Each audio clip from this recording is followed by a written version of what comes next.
Holiday shopping season is about to kick off, and with it comes the age-old battle for consumers, whether to shop online or in the stores. In the fight, could the winner be you? Joining us right now to talk more about it is the author of Retire Inspired, Ramsey Solutions financial expert Chris Hogan. Chris, good to see you.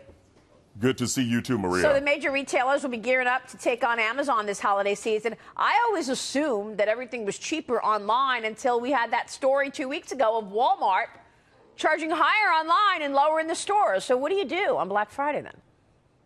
Well, I think what we have to realize is that, number one, retailers have been rubbing their hands together, getting excited, waiting for people to mentally check out so they can financially cash in. So what we have to do is go into this holiday season with awareness. We've got to understand what's going on. I read a recent study that said 70% of people that are shopping online are planning to spend more than people inside of stores.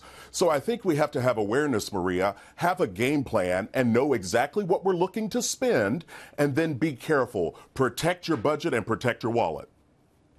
Chris, but at the end of the day, don't people always overspend at the holiday season? That they are, if we're going to be reckless any time of the year, it sure is going to happen between Thanksgiving and Christmas. No, you're right. This is the time of the year that people can lose focus.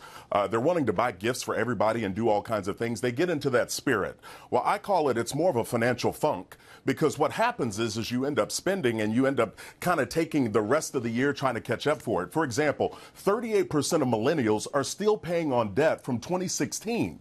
2016. And so I think we have to stay aware and understand spending time with family. That's what the holidays really means. I don't want to make bad decisions with debt. They're going to cost me a full year trying to recover. Hey, Chris, Mitch Rochelle, one of the things that we've seen in some of the research we've done is that millennials are actually spending on themselves and not entirely just spending on others. What advice do you Millennials aren't the only ones doing that. Yeah. I'm probably pretty guilty myself. But what advice do you have in terms of, balancing spending on yourself versus spending on others?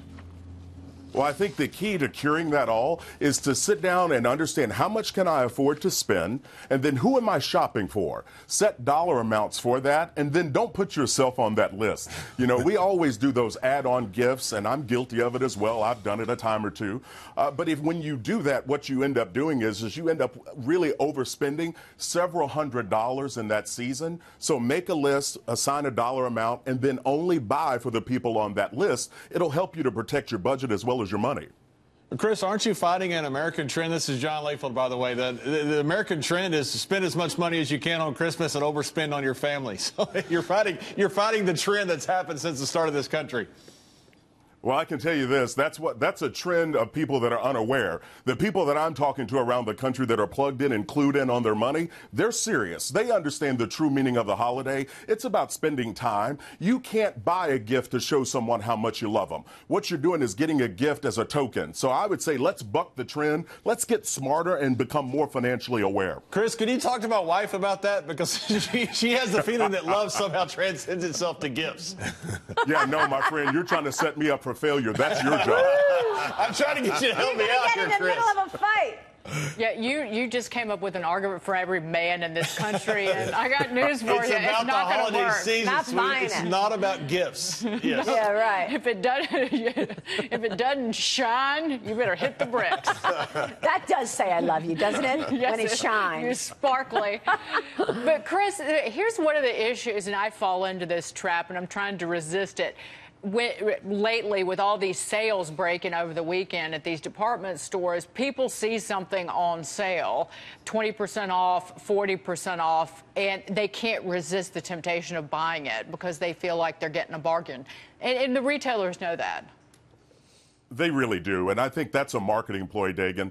And ultimately, what we have to realize is that it doesn't matter how good of a sale it's on. If you don't have the cash to buy it, it's not something you can afford. And so I want to get a lot of people to really clue into this and really say, okay, yes, there might be a great deal that's going on, but if I don't have the money, I don't want to do it. I don't want to get myself in that same conundrum, messing around with debt, because I end up putting financial handcuffs on myself and I can't take care of the things that I have to later. It's a good point. You got a new Deloitte study that's claiming 70% of those who will be shopping on Black Friday will be doing so in stores. I thought that was interesting. Only 47% will be shopping online. Are you surprised by these numbers? Are we seeing a different sort of pivot in terms of online versus brick and mortar?